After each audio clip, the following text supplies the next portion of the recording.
আসসালামু আলাইকুম ওয়া রাহমাতুল্লাহি ওয়া বারাকাতুহু।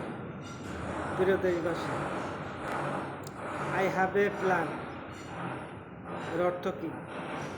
আমি আমার নিজের মতো সাজগোজ করব। আই হ্যাভ এ ইম্পর্টেন্ট এর অর্থ কী? আমি কঠিন, এই তো বোঝাই নাকি? সবার আগে বাংলাদেশ, তাই তো। আগে বাংলাদেশের মানুষকে ভালোবাসতে হবে, জনগণকে ভালোবাসতে হবে, তারপরে রাজনীতি। মানুষকে আগে ভালোবাসেন, গরিব মানুষের পাশে দাঁড়ান।